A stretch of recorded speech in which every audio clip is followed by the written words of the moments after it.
Bonjour à tout le monde. Dieu est un être réel. Pour certains d'entre nous, ça a été vraiment une découverte quand Dieu nous a appelés. Certains d'entre nous ne croyaient à Dieu aucunement. D'autres croyaient au Dieu qu'on leur avait montré. Mais une fois que Dieu nous appelle, il se révèle à nous comme le Dieu réel qu'il est, avec le plan qu'il a, avec la puissance qu'il a, avec l'amour qu'il a pour chacun de ceux qu'il appelle actuellement et pour tout le reste de l'humanité lorsqu'il les appellera après le retour du Christ. Petite question. Est-ce que vous connaissez Dieu? Est-ce que vous connaissez Dieu? Probablement, ce serait facile pour vous de me répondre tout de suite par l'affirmative. Je vais poser une autre question. Est-ce que vous connaissez bien Dieu? Est-ce que vous le connaissez très bien? Alors, voyez-vous, ça ouvre déjà la porte pour que nous puissions aller plus loin. Le titre de mon message, « Connaître Dieu de plus en plus ». Et vous savez une chose, j'ai déjà mentionné ça, je pense à une fête des tabernacles, dans un message. Je pense que nous n'aurons jamais assez de l'éternité pour le découvrir et apprendre à le connaître complètement. Et ce sera une des joies de ce que nous allons vivre dans le monde de demain aussi en tant qu'être spirituel, en tant que ses enfants nés de son Saint-Esprit. Allez dans Jean chapitre 17. Jean chapitre 17, le Christ fait une déclaration d'importance majeure ici. Jean chapitre 17, le Christ montre ici, juste avant sa mort, l'importance du fait justement de connaître Dieu. Et c'est sur ce principe, cette donnée que je vais attirer votre attention aujourd'hui, que je veux qu'on réfléchisse au cours du sermon. Jean 17, versets 1 à 3. Regardez ce que le Christ a dit à son Père dans la dernière prière qu'il a adressée le soir où il a été arrêté avant d'être torturé et avant d'être tué. Après avoir ainsi parlé, Jésus leva les yeux au ciel et dit, « Père, l'heure est venue.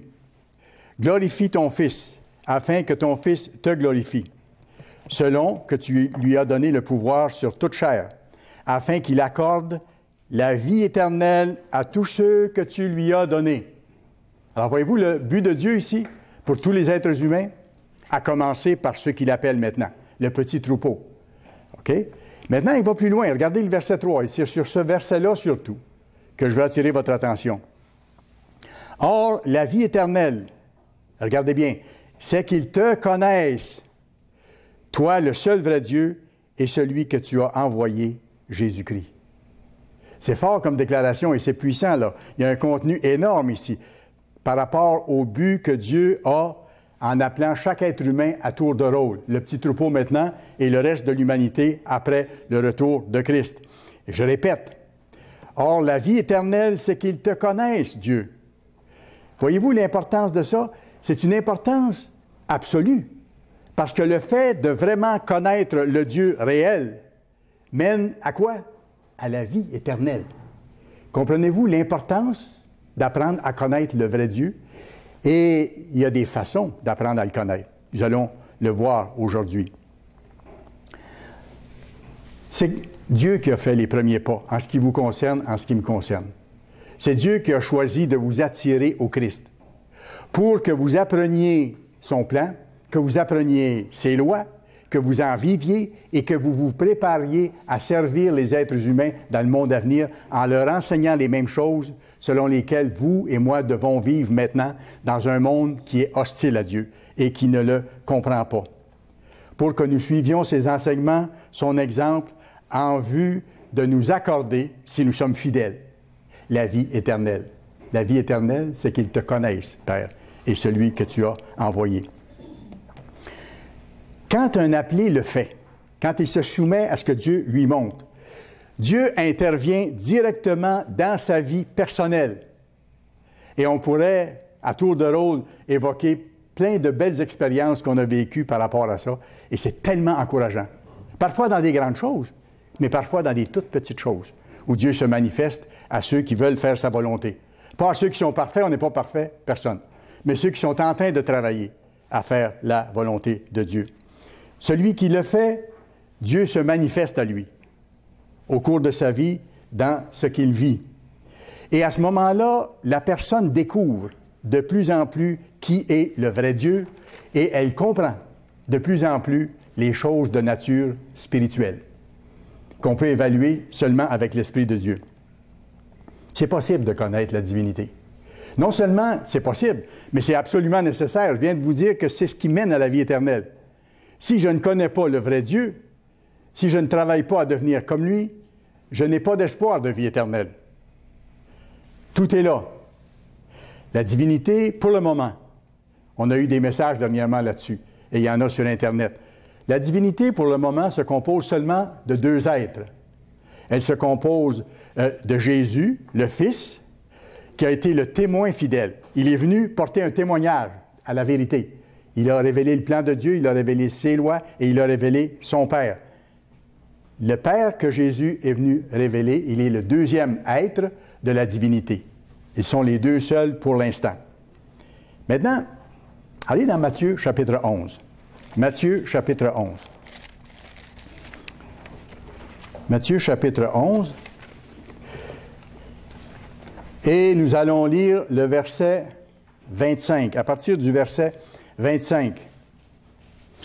Regardez comment Jésus-Christ s'exprime en parlant à son Père, en prière.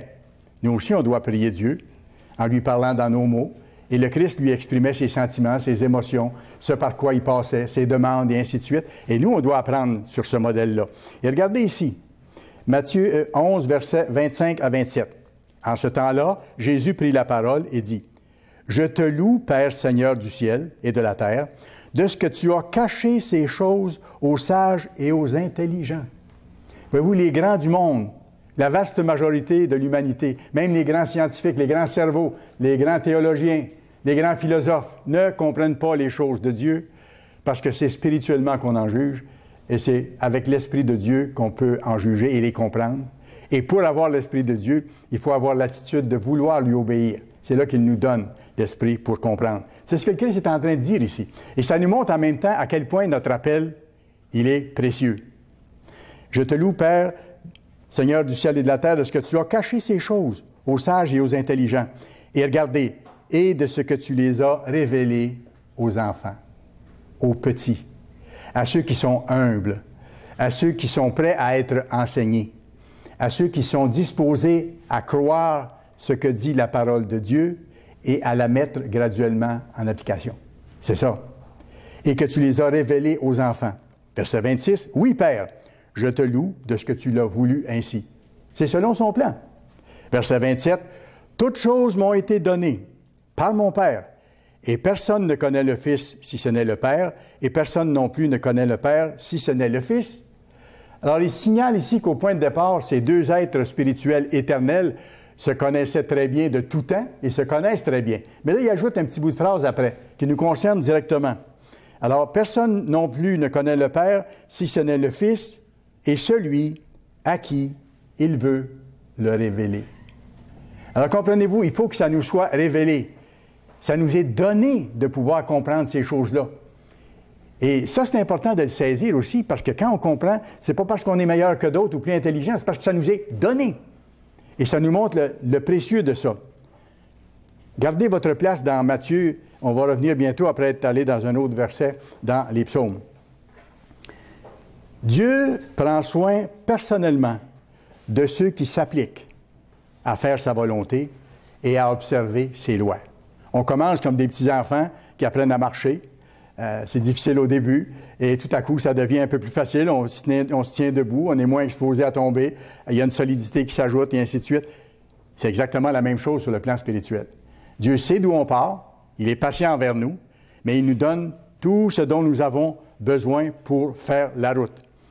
Et il s'implique, il prend soin de nous, comme des parents. On soin d'un petit enfant qui apprend à marcher, puis même quand il marche comme il faut, et qui est adolescent, il a encore besoin de ses parents pour avoir conseils, encouragement, soutien et ainsi de suite. Et des parents normaux ont à cœur de donner au maximum ce qui est bien à leurs enfants pour les aider à s'établir et à développer la personnalité qu'il faut.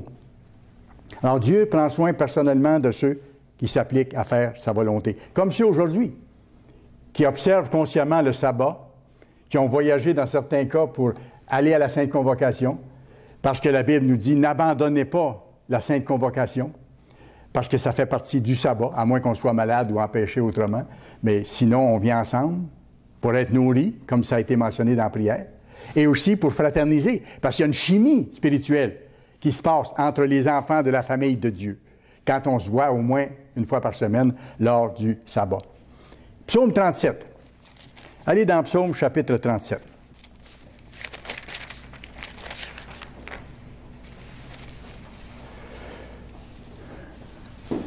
Verset 27.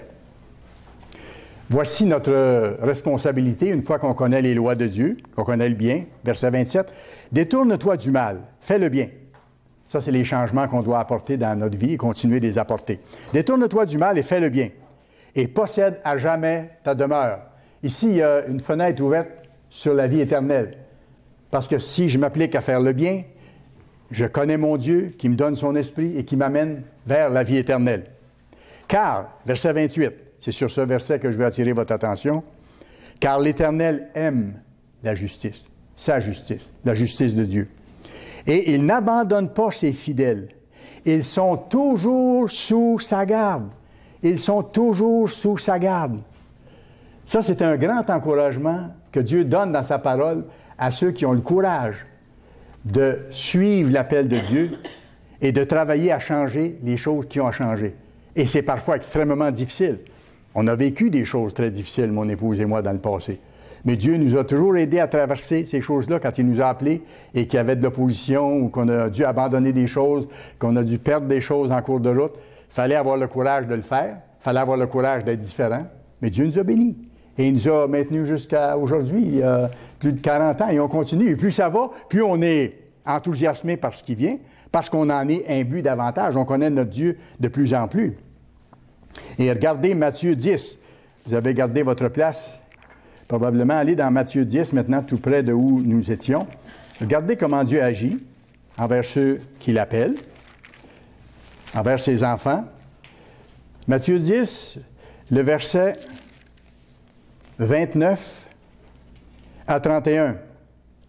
Ne vantons pas 2 passereaux pour 1 sou. Donc, il parle de tout petits oiseaux ici qui valent peu de choses. Il dit 2 petits oiseaux comme ça valent pas grand-chose. Cependant, il n'en tombe pas un à terre sans la volonté de votre Père. Dieu est conscient de ce qui se passe dans sa création. Et même vos cheveux sont tous comptés. Même vos cheveux sont tous comptés. Quand on parle du soin que Dieu prend de ses enfants, là, il regarde vraiment à travers nous tout ce qu'on est, ce qu'on vit, ce qu'on ressent, ce qu'on passe, ce qu'on a besoin, ce qui nous fait peur, ce qu'on attend. Dieu le voit. Et il travaille avec nous. Quand il commence un travail avec nous, lui, il nous appelle pour finir le travail. C'est bien marqué dans Éphésiens qu'il va terminer, si on est fidèle, le travail qui a commencé en nous le jour de notre appel. Plus vous apprenez à connaître Dieu, plus vous comprenez son attitude, ses attitudes, et plus vous comprenez ses réactions, plus vous comprenez ses actions en toutes circonstances. Et là, vous apprenez à connaître non seulement Dieu, mais en lui, le bon Père qu'il est. Parce que c'est un bon papa qui se soucie de nous. Parfois, il va nous laisser passer des épreuves, même parfois pendant longtemps, pour que nous apprenions des choses, mais c'est toujours pour notre bien. Et il va nous donner la force de passer à travers. Et plus vous apprenez à compter sur lui dans ce cas-là, et plus vous apprenez à lui faire confiance. Parce que quand vous voyez les réponses qu'il vous donne, quand vous voyez comment il vous soutient à travers différentes épreuves, et que d'autres épreuves viennent au cours de votre vie, vous vous rappelez ce qu'il a fait pour vous dans le passé. Et c'est pour ça qu'à plusieurs endroits dans la Bible, il dit « Souvenez-vous. Souvenez-vous de ce qui s'est passé. Souvenez-vous des temps anciens. Souvenez-vous de ce que j'ai fait pour vous. » Et en faisant ça, vous et moi, on développe avec notre Père une relation personnelle solide entre moi et mon Père céleste, mon Père parfait. Certains d'entre nous, on a eu la bénédiction d'avoir des pères formidables. Pas parfaits. Des pères humains qui avaient des défauts, bien sûr, mais qui avaient à cœur de nous aider, de nous corriger, de nous apprendre des choses, de nous aimer, de nous soutenir. D'autres ont eu des pères moins bons, on va dire. Et d'autres ont eu des pères carrément mauvais, indignes dans certains cas, et ils en ont souffert énormément. Et pour eux, c'est un pas difficile de faire confiance à Dieu, parce que l'expérience qu'ils ont d'un père humain a été tellement négative que ça entache un peu leur démarche. Et ils sont obligés, dans ce cas-là, parfois de supplier Dieu, de les aider, d'être capables de mettre ça en dehors de leur tête pour que ça n'entache pas la relation avec lui.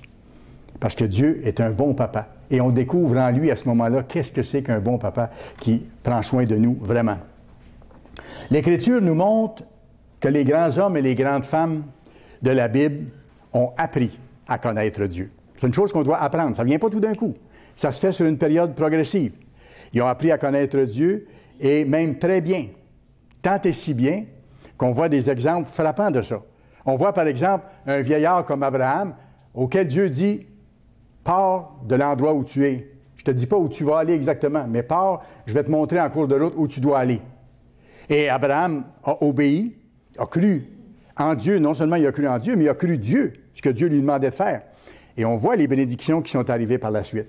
Quand Dieu lui a demandé plus tard d'offrir son fils, il a été capable de dire « Je vais le faire parce que Dieu me le demande. » Et connaissant Dieu, il le connaissait. Si je dois perdre mon fils momentanément, il va le ramener par une résurrection. On voit ça dans la Bible. Parce qu'il avait promis à Abraham que c'était par ce fils-là qu'il aurait une descendance.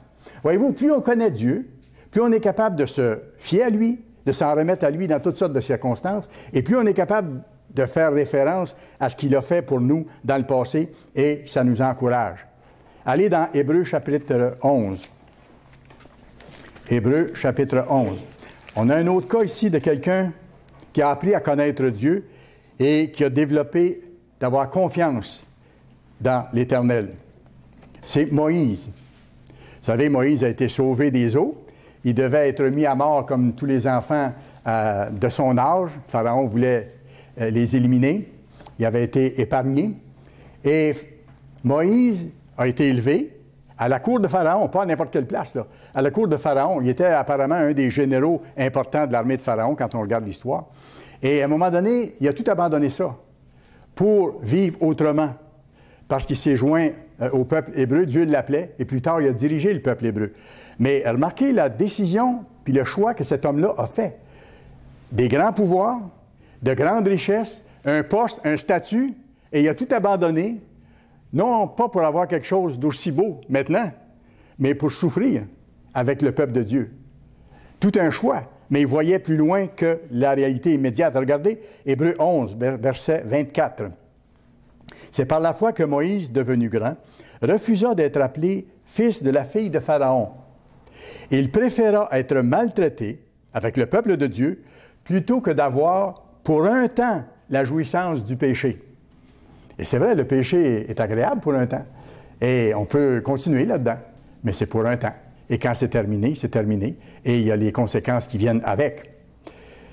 Il regarda l'opprobre de Christ comme une richesse plus grande que les trésors de l'Égypte, car il avait les yeux fixés sur la rémunération, sur ce qui vient après, sur ce qui nous attend dans le monde de demain, ce qui nous attend dans le monde de la vie éternelle pour les enfants fidèles de Dieu. Et Moïse sera là avec Abraham, avec M. Armstrong, avec ceux qui seront ramenés à la vie au moment du retour de Christ. Allez dans 1 Chronique maintenant, chapitre 28. 1 Chronique, chapitre 28. Voyons ce que le roi David a dit à son fils Salomon, qui allait lui succéder sur le trône et qui avait, lui, la responsabilité de bâtir le temple de Dieu. OK? Dieu n'a pas permis à David de bâtir le temple. David a amassé des matériaux en grande quantité, mais c'est Salomon, son fils, qui avait la responsabilité de construire le temple. Mais regardez ce que David a conseillé, ou a ordonné, si vous voulez, à son fils Salomon. David réalisait l'importance de connaître Dieu. 1 Chronique 28 et le verset 9. « Et toi, Salomon, mon fils, connais le Dieu de ton père. » Voyez-vous, on revient encore à ce thème-là.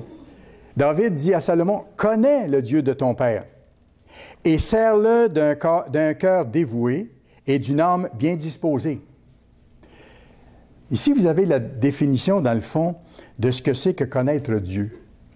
Il dit, « Connais le Dieu de ton père. » égale sers-le d'un cœur dévoué et d'une âme bien disposée. Donc, ça veut dire soumets-toi à sa volonté, obéis à ses lois. C'est ça, connaître Dieu. Et plus on le fait, plus on connaît Dieu, parce qu'il nous donne de comprendre les choses. Alors, il dit, sers Dieu d'un cœur dévoué et d'une âme bien disposée, car l'Éternel sonde tous les cœurs et pénètre tous les desseins et toutes les pensées.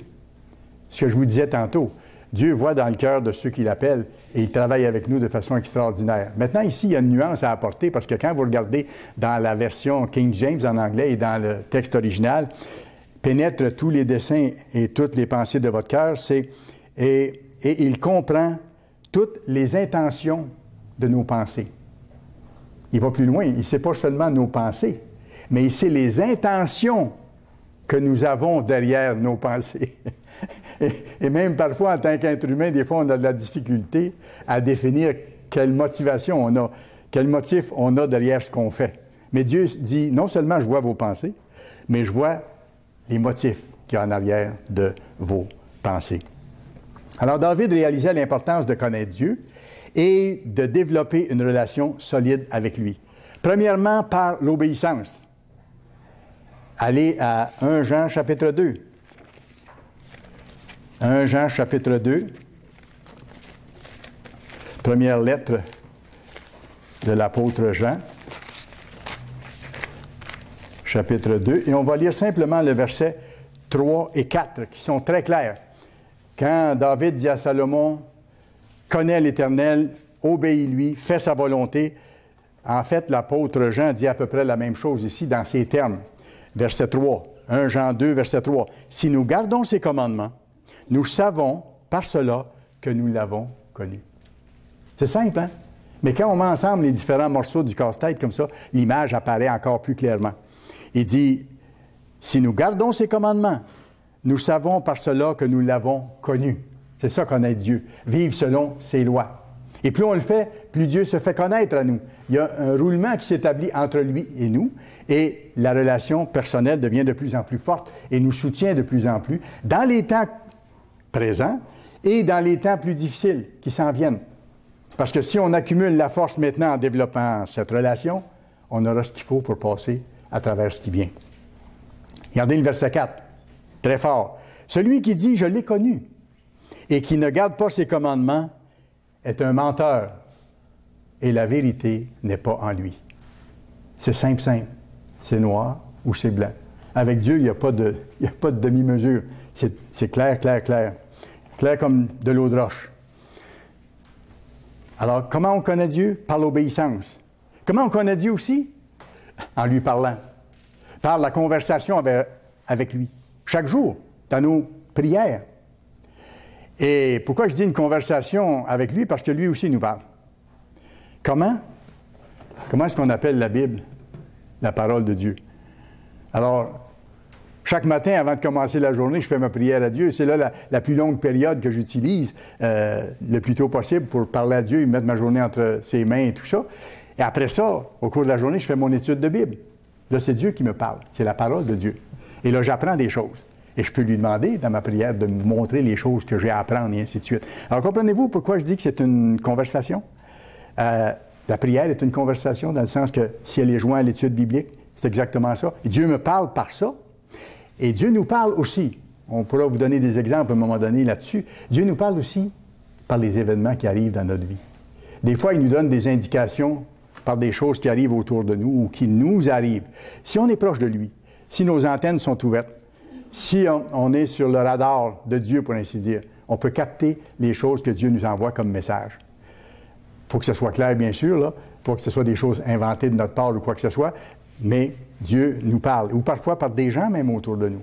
Ça m'est déjà arrivé de comprendre une situation ou d'apprendre une certaine vérité par quelqu'un qui a passé une remarque dans l'Église ou tout ça, et ça a connecté avec quelque chose que moi j'avais une question sur le sujet. Dieu travaille de cette façon-là. Il faut être proche de lui. Il faut que notre radar soit ouvert, que les antennes soient en fonction pour qu'on puisse être capable de comprendre ce que Dieu nous dit. Et après ça, bien sûr, c'est la réflexion. C'est ce que la Bible appelle la méditation. Méditer, c'est pas aller s'asseoir sur une roche et puis les jambes en lotus et puis les bras en l'air en faisant le vide. Non, c'est en faisant le plein. En faisant le plein. Parce que quand on fait le vide, il y a quelqu'un qui aime venir nous mettre des idées dans l'esprit. C'est le contraire de la vérité biblique. Alors Dieu veut qu'on soit rempli de son esprit, qu'on soit rempli de sa pensée, de sa parole. Et là, on y réfléchit pour savoir comment l'appliquer. Et comment comprendre l'histoire qui est arrivée, comment Dieu est intervenu, comment Dieu est fidèle, et ainsi de suite. Et ça nous nourrit, ça nous aide. On réfléchit à ces choses-là. On ne fait pas le vide, on fait le plein. L'apôtre Paul aussi a réalisé la nécessité de connaître Dieu. Allez dans Philippiens, chapitre 3. Philippiens, chapitre 3.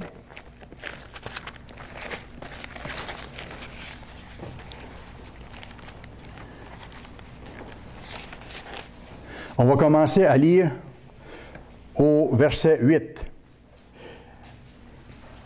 C'est Paul qui parle. « Et même je regarde toute chose comme une perte à cause de l'excellence de la connaissance de Jésus-Christ. » Voyez-vous, Paul était un pharisien. Paul était un homme bien connu. C'était un érudit de l'époque. C'est pour ça que ces textes sont parfois difficiles à comprendre et tout ça. Mais Paul a changé complètement. Il a abandonné son poste. Il a été décrié, il a été rejeté par les siens, il a été rejeté par, bien sûr, les membres de son Église, qui n'était pas l'Église de Dieu à ce moment-là, qui était la secte des pharisiens et tout. Alors, il s'est retrouvé dans une mauvaise position, même plus que ça, parce que même les membres de l'Église de Dieu avaient peur de l'accepter parce qu'il avait persécuté l'Église. Alors, voyez-vous, ce à quoi il a dû faire face quand Dieu l'a appelé. Mais il dit, moi qui étais un homme important avant, je ne suis pas important. Et tout ce que je pensais important, je l'ai abandonné. Regardez ce qu'il dit. « Et même, je regarde toute chose comme une perte à cause de l'excellence de la connaissance de Jésus-Christ. » Savoir qui il est, qu'est-ce qu'il a fait pour moi, qu'est-ce qu'il est en train de faire pour moi, mon grand frère. « Mon Seigneur, pour lequel j'ai renoncé à tout. Je les regarde comme de la boue, afin de gagner Christ et d'être trouvé en lui, non avec ma justice. » Avant ça, c'était sa justice de pharisien, que le Christ a décrié en disant « Vous êtes une bande d'hypocrites. Vous dites, mais vous ne faites pas. » Paul était parmi ces gens-là avant. Il dit « J'étais avec ma justice, mais maintenant j'ai changé. Afin d'être trouvé en lui, non avec ma justice, celle qui vient de la loi, mais avec celle qui s'obtient par la foi de Jésus-Christ, la justice qui vient de Dieu par la foi. Ainsi, je connaîtrai Christ et la puissance de sa résurrection. » On revient au but pour lequel Paul avait découvert qu'il existait et le but que Dieu nous révèle à ceux qui l'appellent maintenant. La puissance de sa résurrection et la communion de ses souffrances en devenant conforme à lui dans sa mort, par le baptême, lorsqu'on passe par les eaux du baptême, pour parvenir, si je puis, à la résurrection des morts. Encore le but, connaître Dieu, c'est de parvenir à la vie éternelle. Fantastique. Allez dans Exode 33 maintenant. Exode 33. Ici, on va voir le cas de Moïse. Comme David, comme l'apôtre Paul, au cours des années, Moïse a réalisé l'importance d'être proche de Dieu. Et c'est intéressant de le voir interagir avec Dieu, comment il y parle à Dieu dans sa prière. Au moment où Moïse était en charge de toute la nation d'Israël, à un moment spécifique, stratégique, voyez ce qu'il demande à Dieu au verset 13 d'Exode 33. « Maintenant, si j'ai trouvé grâce à tes yeux, fais-moi connaître tes voies. » Voyez-vous, on doit connaître des choses. Et il demande à Dieu de lui faire connaître ses voies. « Alors je te connaîtrai. » Et sous-entendu, je mettrai en pratique tes lois. Et je trouverai encore grâce à tes yeux.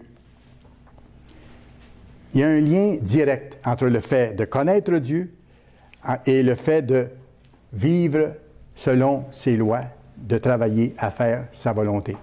Moïse connaissait déjà Dieu. Il était rendu à un âge avancé à ce moment-là, quand il était en charge de la nation d'Israël. Il connaissait déjà Dieu. Mais, et c'est la même chose que nous, même si on connaît Dieu, il faut vouloir aller plus loin. Comme lui, il voulait aller plus loin, là. Et il est allé plus loin, effectivement, dans ces circonstances-là. Il voulait le connaître davantage et il voulait que Dieu soit associé à tout ce qu'il avait à faire.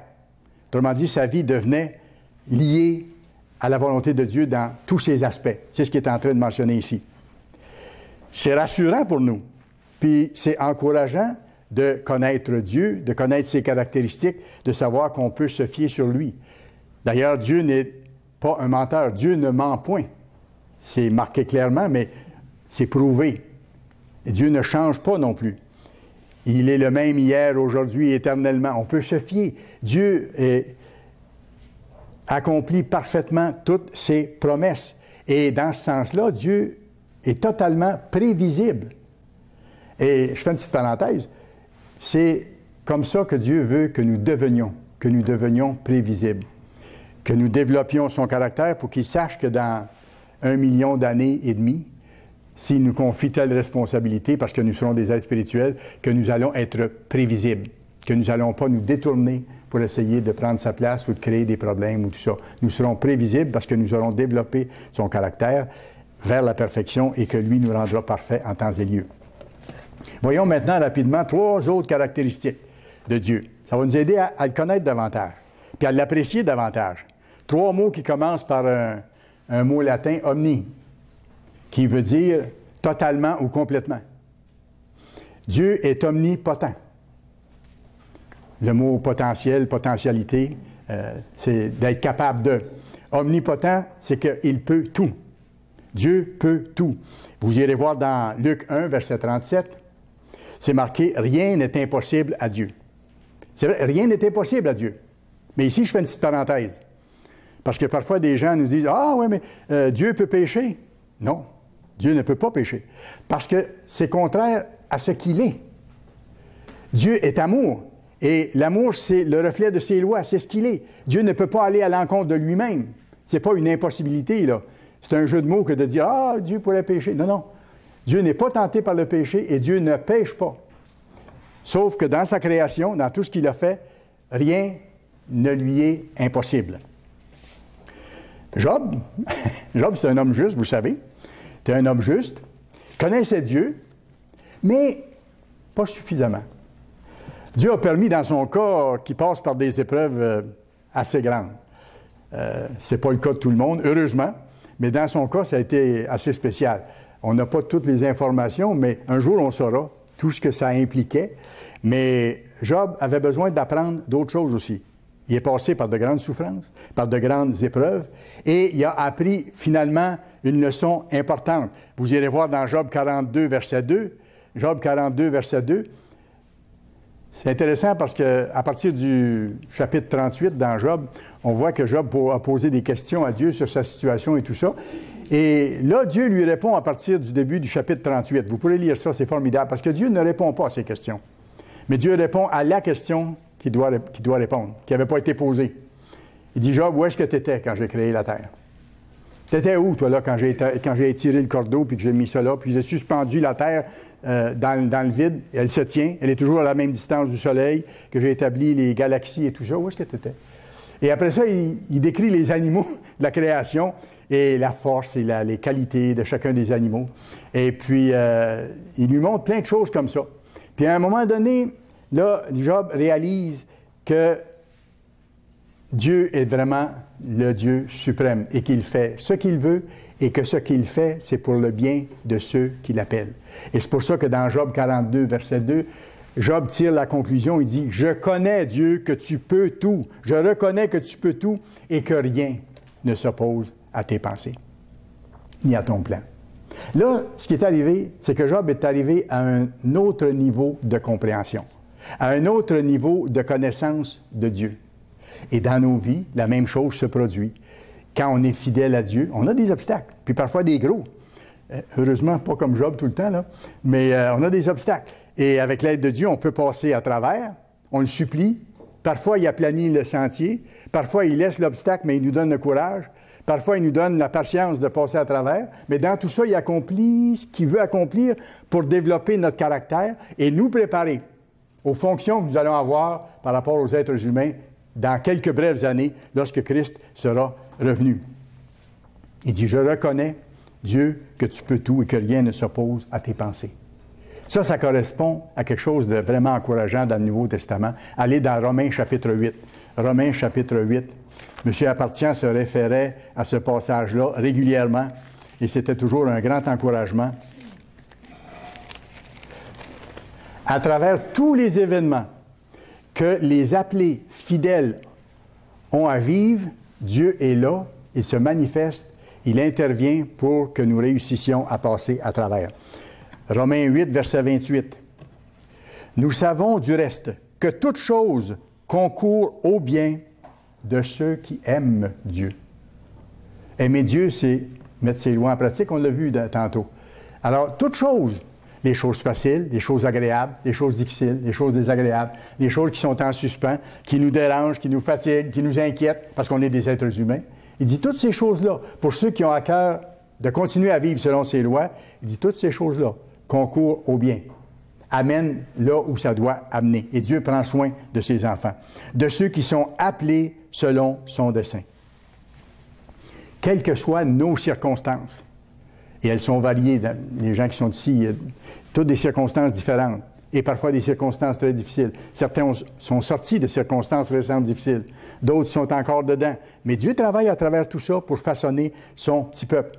Quelles que soient nos circonstances, Dieu peut tout, et il fait en sorte que tout ce qui nous arrive puisse concourir véritablement à notre bien. Deuxième caractéristique avec un omni.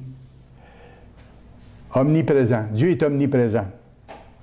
Je précise, on avait appris dans le petit catéchisme autrefois, et dans les religions du monde, je pense que c'était ça, que Dieu était présent partout, là. Il est présent partout, mais il n'est pas présent littéralement. Parce que la Bible dit clairement que Dieu est dans la salle de son trône au ciel. Le Père n'est jamais venu sur la terre. Il va venir seulement à la fin de l'histoire telle que c'est mentionné. Alors, le Père, il est au ciel sur son trône et le Christ est à côté de lui à sa droite en attendant le signal pour venir prendre charge de la terre. Voyez-vous? Alors, je ne peux pas dire physiquement, mais littéralement, ils ne sont pas sur la terre. Mais ils sont ici par leur esprit, par leur puissance, la puissance du Saint-Esprit. Hébreux 1, verset 3. Hébreux 1, verset 3. C'est important qu'on comprenne ce principe-là pour qu'on ait une image plus juste de qui est Dieu, comment il travaille. On peut commencer au verset 1. Après avoir autrefois, à plusieurs reprises et de plusieurs manières, parlé à nos pères par les prophètes, Dieu, dans ces derniers temps, nous a parlé par le Fils. Oui, il a envoyé Jésus-Christ sur la terre, qui est venu témoigner, qui a donné le message. Par le Fils. Il l'a établi héritier de toutes choses. Le Père a établi Jésus héritier de toutes choses. Et nous, par la même occasion, on voit ailleurs que nous sommes co-héritiers de Christ. Si nous sommes fidèles, nous allons hériter toutes choses avec lui. Il l'a établi héritier de toutes choses. Par lui, il a aussi créé l'univers. C'est pas le Père qui a créé l'univers, c'est Jésus qui a eu le mandat de le faire. Et regardez le verset 3. C'est sur ça que je veux attirer votre attention. Le Fils est le reflet de sa gloire et l'empreinte de sa personne. Et il soutient toutes choses par sa parole puissante. Il soutient toutes choses par sa parole puissante. C'est lui qui a dit à un moment donné que la lumière soit au début de la création. Et la lumière a été. C'est lui qui a parlé et les choses sont venues en existence. Exactement. Il est le porte-parole. Il est la parole de Dieu. Alors c'est par son Saint-Esprit qu'il soutient toutes choses. Dans l'Ancien Testament, Dieu parle aussi de son omniprésence, du fait qu'il est présent dans toute sa création, mais par sa puissance. D'ailleurs, s'il retirait sa puissance, on cesserait d'exister instantanément. C'est lui qui soutient toutes choses. On le voit dans d'autres passages. Colossiens 1, verset 17, vous pourrez aller voir. Toutes choses subsistent en lui. S'il cessait de soutenir sa création, elle disparaîtrait instantanément, tout simplement. Mais allons voir dans Jérémie. Jérémie, chapitre 23, dans l'Ancien Testament. Fascinant quand on met ensemble les versets qui nous expliquent ces choses superbes concernant le Dieu que nous avons le bonheur et le privilège de servir. Jérémie 23, et regardez le verset 23 et 24 ici. Dieu parle de son omniprésence, de sa présence partout par son esprit. « Ne suis-je Dieu que de près, dit l'Éternel, et ne suis-je pas aussi Dieu de loin? » Donc, il est partout, que ce soit proche ou loin. Il soutient toutes choses par son esprit et il est là. Il est capable de tout percevoir. Il est capable d'agir dans toutes les parties de sa création. Allez, regardez plus loin. Quelqu'un se tiendra-t-il dans un lieu caché?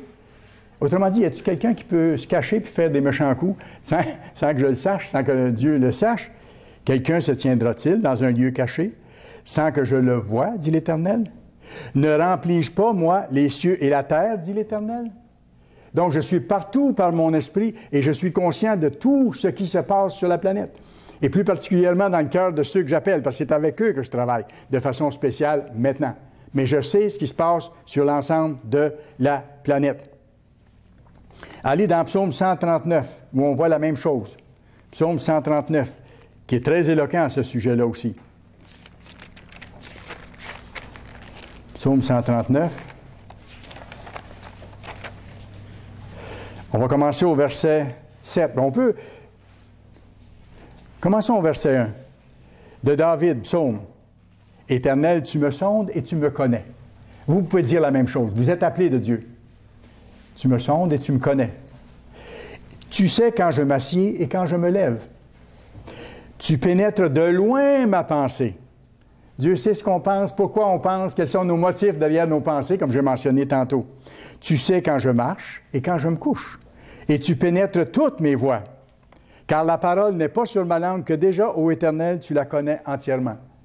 Tu sais ce que je vais te dire, là où je suis rendu avec mon état d'âme et ainsi de suite. Dieu est puissant et Dieu porte attention à tout ça. Tu m'entoures par derrière et par devant et tu mets ta main sur moi. Une science aussi merveilleuse est au-dessus de ma portée. Elle est trop élevée pour que je puisse la saisir.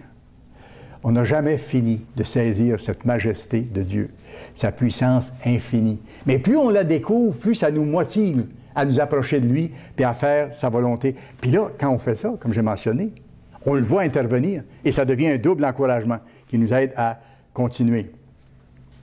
On ne peut rien lui cacher. Regardez après, verset 7, ce que David dit. « Où irai-je loin de ton esprit? » Parce que son Saint-Esprit, il est partout, là. C'est ça que j'ai mentionné tantôt. « Où irai-je loin de ton esprit? Et où fuirai-je loin de ta face? Si je monte aux cieux, tu es là. Si je me couche au séjour des morts, te voilà. Si je prends les ailes de l'aurore et que j'aille habiter à l'extrémité de la mer, là aussi, ta main me conduira et ta droite me saisira. » Et il continue dans ce sens-là. Dieu est partout présent par son esprit. Et comme dans le cas de David, Dieu entoure, pour ainsi dire, ceux qui l'appellent et il les suit dans leur cheminement pour les aider, les encourager, les corriger au besoin, les consoler, les guider. C'est un Père aimant, c'est le Père parfait. On ne peut rien lui cacher. Et ça, c'est quelque chose qu'on apprend. C'est comme les enfants, parfois, ils font quelque chose de pas correct, mais ils se vendent eux-mêmes. Je me rappelle une fois, je pense que c'est notre fille qui avait, oui, c'est Annie qui avait cassé une fenêtre, je pense, puis elle était venue, puis elle avait dit, c'est pas moi qui ai cassé la fenêtre. Alors, voyez-vous, avec la simplicité d'enfant, elle ne pouvait rien nous cacher. Mais pour Dieu, c'est ça, et c'est encore plus. C'est encore plus que ça, parce qu'il voit même nos motifs, nos intentions et toutes ces choses-là. On ne peut rien lui cacher, on ne peut pas non plus se cacher de lui et penser qu'il ne voit pas certaines de nos faiblesses. C'est pour ça qu'il faut être capable d'avoir l'humilité de reconnaître nos faiblesses telles quelles à Dieu. Pas jouer de jeu du tout avec Dieu.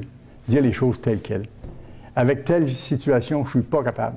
J'ai de la difficulté, j'ai besoin de toi, il faut que tu m'aides. Et je n'ai pas de porte de sortie.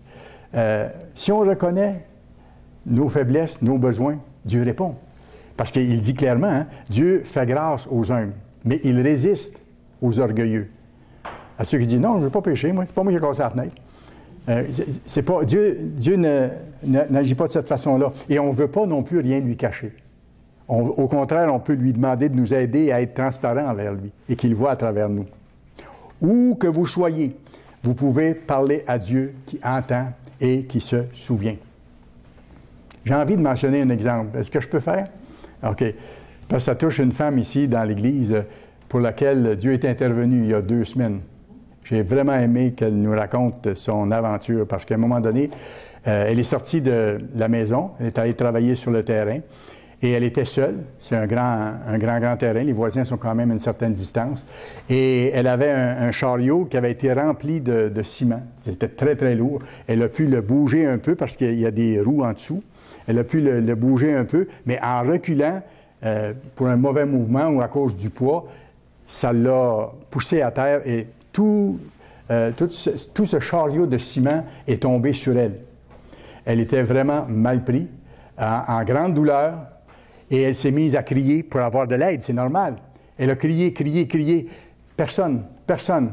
Et son mari était à l'intérieur, n'entendait pas non plus, les voisins n'entendaient pas non plus. Et elle a crié à Dieu. Elle a supplié Dieu d'intervenir pour elle parce qu'elle sentait qu'il y avait des choses graves qui se passaient. Et chose curieuse et chose bénie, parce qu'à un moment donné, il y a un immense camion qui est passé dans la rue. Mais il est passé tout droit et il est revenu ensuite. Et après, on a su qu'est-ce qui s'était passé aussi. Le monsieur est descendu de son camion et il est allé vers elle. Il a vu qu'il y avait un problème. Mais la première fois, il osait d'abord, il n'y avait pas de raison d'avoir entendu, comme il a dit lui-même après, parce qu'avec cet immense camion, moteur diesel, et il dit, mon radio était au maximum. Je ne pouvais pas entendre. Et il a quand même entendu. Il est revenu, il a descendu, et là, au début, il ne voulait pas y aller. Il pensait que c'était une chicane de famille ou quelque chose du genre, parce qu'il entendait des cris. Mais en s'avançant, il a vu qu'il y avait cet immense bac qui était sur notre petite sœur ici, et qu'elle était vraiment mal prise. Alors ici, il a appelé la police, il s'est précipité aussi pour aller l'aider. Et ils l'ont sorti de cette fâcheuse position. Même les policiers ont dit que c'était une situation où elle pouvait avoir des séquelles assez graves. Mais finalement, rien de ça n'est arrivé. Et regardez ce qui est plus fort encore. Elle a crié à Dieu. Et Dieu a répondu, parce que cet homme-là n'avait pas d'affaires là. Jamais il ne passe dans sa rue avec ce gros camion-là. D'abord, c'est une rue sans issue. Et son camion est immense. Il y a eu une erreur d'aiguillage quelque part pour le fait qu'il s'est retrouvé là. En plus, il ne pouvait pas entendre à cause du bruit. Il est allé, il l'a aidé, et ils sont retournés ensuite le lendemain pour voir comment Madame allait. Et il était tout content de voir qu'elle allait bien. Mais on peut voir la puissance de Dieu. Dieu entend les cris de ceux qui le servent. C'est formidable. Et je pense que c'est important que je vous donne cet exemple-là pour qu'on ait cet encouragement-là. C'est des choses impossibles qui se sont passées, là. Cet homme-là n'avait pas d'affaires là, il ne pouvait pas entendre, et il était justement là au bon moment, il a fini par aller, il l'a trouvé derrière le terrain dans cette position-là. Dieu est un Dieu qui entend, Dieu est un Dieu qui se soucie de ses enfants. Où que vous soyez, vous pouvez parler à Dieu qui entend et qui se soucie de vous. Ça, c'est la sorte de Dieu que nous avons le privilège de servir. Je pense que c'est important que je vous donne cet exemple-là, et ça, j'ai demandé la permission, pour qu'on voit dans la vie de nos gens aujourd'hui comment Dieu intervient.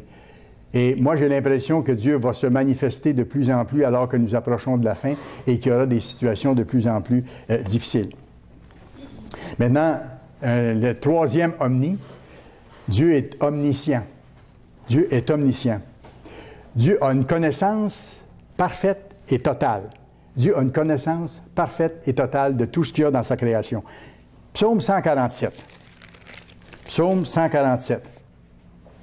Vous savez, avec les télescopes modernes, c'est fantastique parce que les hommes de science peuvent voir de plus en plus loin dans l'univers. Ils n'arrivent pas à voir le fond, mais ils voient de plus en plus loin dans l'univers. Ils découvrent d'autres planètes, ils découvrent d'autres galaxies, des mondes insoupçonnés comme création.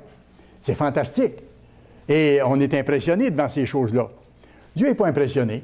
Dieu connaît tout ce qui existe. Regardez, Psaume 147, versets 1 à 6. Dieu connaît déjà, par leur nom, toutes les planètes et toutes les galaxies. Pourquoi? C'est lui qui les a faites. Et c'est lui qui les a nommées. Regardez, Psaume 147, verset 1. Louez l'Éternel, car il est beau de célébrer notre Dieu. Et aujourd'hui, on le célèbre en respectant son saint sabbat, en respectant la convocation sainte qu'on a de nous présenter devant lui pour être enseigné, en ne travaillant pas aujourd'hui, en nous reposant, en ayant davantage de temps pour prier, pour lire, pour rêver du monde à venir et ainsi de suite. Alors, on honore notre Dieu, on le célèbre, car il est doux, il est bienséant de le louer. Et c'est vrai que ça fait tellement de bien. Et ça fait du bien de se retrouver ensemble en tant que membre de la famille. L'Éternel rebâtit Jérusalem. Il rassemble les exilés d'Israël. Ici, on a une petite prévue, si vous voulez, ou une petite image de ce que Dieu va faire bientôt. Il va rebâtir Jérusalem. Il va ramener les exilés après la grande détresse. Et il guérit ceux qui ont le cœur brisé. Il pense leurs blessures. Et regardez ce qu'il ajoute après. Et c'est sur ça que je vais attirer votre attention. Il compte le nombre des étoiles. Il leur donne à toutes des noms. Elles ont déjà des noms. Il n'est pas surpris par les découvertes de Hubble ou des autres moyens techniques que les humains ont. Il est en charge de sa création. Verset 5, « Notre Seigneur est grand, puissant par sa force. Son intelligence n'a point de limite. » Extraordinaire. Tellement bon, tellement bon. Et après, on voit l'Éternel soutient les malheureux. Il abaisse les méchants de la terre et ainsi de suite. Et Dieu soutient ses enfants. On le voit, on le sait. Allez à Éphésiens, maintenant, chapitre 1. Éphésiens, chapitre 1.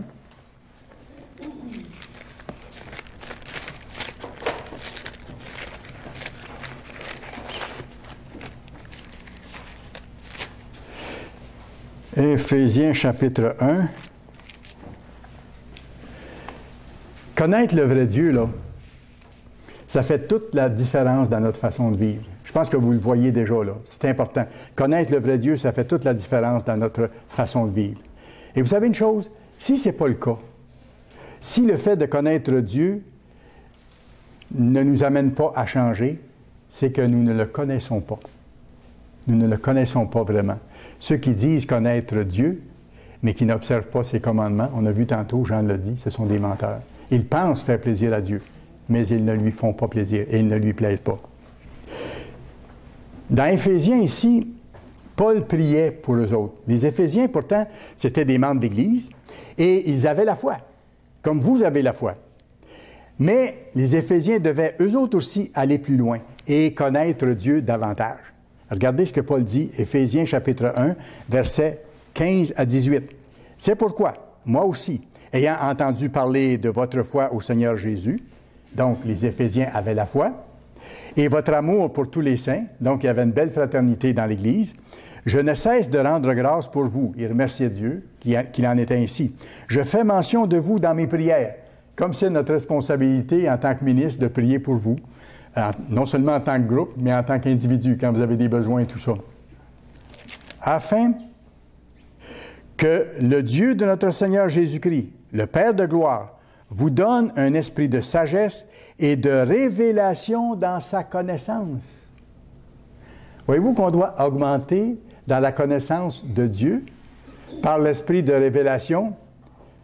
On doit augmenter dans la connaissance de Dieu. Dans le fond, il dit aux Éphésiens, bravo, vous avez la foi, vous êtes en marche. Mais maintenant, il faut que vous alliez plus loin, que vous connaissiez vraiment Dieu. Qu'il vous donne un esprit de sagesse et de révélation dans sa connaissance, qu'il illumine les yeux de votre cœur pour que vous sachiez quelle est l'espérance qui s'attache à son appel, quelle est la richesse de la gloire de son héritage qu'il réserve aux saints, à ceux qu'il sanctifie, c'est-à-dire à ceux qu'il met à part. Le même degré de connaissance dont il est question ici, Job l'a atteint à la suite de son épreuve. Vous pourrez aller voir dans Job 42, verset 5, quand Job, au bout de cette histoire, dit à Dieu, « Mon oreille avait entendu parler de toi. J'avais la foi, je pratiquais la justice, mais je n'avais pas atteint l'autre niveau de connaissance de toi, Dieu. Et c'est ce que je suis en train de faire à cause de tes bénédictions, Dieu, malgré les difficultés que tu as permis que je traverse. » Il dit dans Job 42, verset 5, « Mon oreille avait entendu parler de toi, mais maintenant, mon œil t'a vu. » Wow! Et c'est pas juste l'œil physique, là. C'est que maintenant, je saisis davantage qui tu es. Maintenant, je commence à te connaître vraiment davantage. Et il parlait de ce radar spirituel que Dieu nous donne, son Saint-Esprit, pour qu'on comprenne les choses spirituelles. Par ce radar-là, on perçoit davantage qui est Dieu. On perçoit davantage quelle est sa perspective, quel est son plan, qu'est-ce qui nous attend et qu'est-ce que nous devons faire. Et on ne voit plus seulement la lettre de la loi, mais on voit la dimension spirituelle de la loi, l'esprit de la loi. C'est toute une autre dimension qui est tout à fait différente. Plus on connaît réellement Dieu, plus on veut se repentir, plus on s'applique à éliminer le mal de nos vies, à suivre la voie que Dieu nous montre. Rappelez-vous ce que Moïse a demandé à Dieu avec insistance. Allons-y, Exode 33. Exode 33, s'il vous plaît. Rappelez-vous ce que Moïse a demandé à Dieu, en insistant. Et je vais arriver à autre chose avec ça. Exode 33, verset 13. « Maintenant, si j'ai trouvé grâce à tes yeux, fais-moi connaître tes voies. Alors je te connaîtrai et je trouverai encore grâce à tes yeux. Considère que cette nation est ton peuple. » Regardez la réponse de Dieu. L'Éternel répondit, « Je marcherai moi-même avec toi et je te donnerai du repos. » Donc, je serai proche de toi, je te donnerai du repos. Regardez la réaction de Moïse. Et c'est une réaction qu'on doit développer, nous. Moïse lui dit, « Si tu ne marches pas toi-même avec nous, ne nous fais point partir d'ici. » Si, Dieu, tu ne marches pas avec nous, fais que nous ne partions pas d'ici. Je vais vous le donner dans d'autres mots pour qu'on voit vraiment toute l'importance de ça. En d'autres mots, Moïse dit à Dieu, « Dieu, si tu n'es pas impliqué dans ce que nous allons faire, dans notre départ, dans notre voyage, nous ne voulons pas partir. » Tout simplement. Donc, on veut que tu sois associé à ce que nous faisons. Et on doit développer cette approche. Nous, on doit dire à Dieu, « En toute chose de ma vie, montre-moi à faire ta volonté et donne-moi de la faire de tout cœur. » Comme David avait dit à Salomon, « Connais le Dieu de tes pères, pratique la vérité. » Mais je dois dire à Dieu, « Mais si ce que je veux faire n'est pas conforme à ta volonté, je ne veux pas y participer. » C'est ça que ça veut dire. Si ce que je m'apprête à faire n'est pas selon ta volonté, n'est pas selon le bien, je ne veux pas le faire. Aide-moi. Dans ça, et je termine là-dessus, c'est qu'on doit associer Dieu à toutes nos décisions importantes. On doit associer Dieu, et il est prêt à le faire. Il est disposé, il dit « Demandez, vous recevrez. » Associons Dieu à toutes nos décisions importantes. Quelles études nous allons choisir de faire? Quelle carrière nous envisageons de suivre? Parlons-en à Dieu, demandons-lui de s'impliquer avec nous là-dedans. Le choix de carrière. Qui fréquenter en vue de nous marier? Qui marier? Qui épouser? Si on a une vente de biens importants à faire, en parler à Dieu. Si on veut démarrer une entreprise, l'associer à ça. Si on veut déménager, lui en parler. Est-ce que c'est une bonne décision? Est-ce que tel achat important est une bonne décision ou pas? Il faut remettre ça entre ses mains et demander son aide et utiliser les outils que nous avons.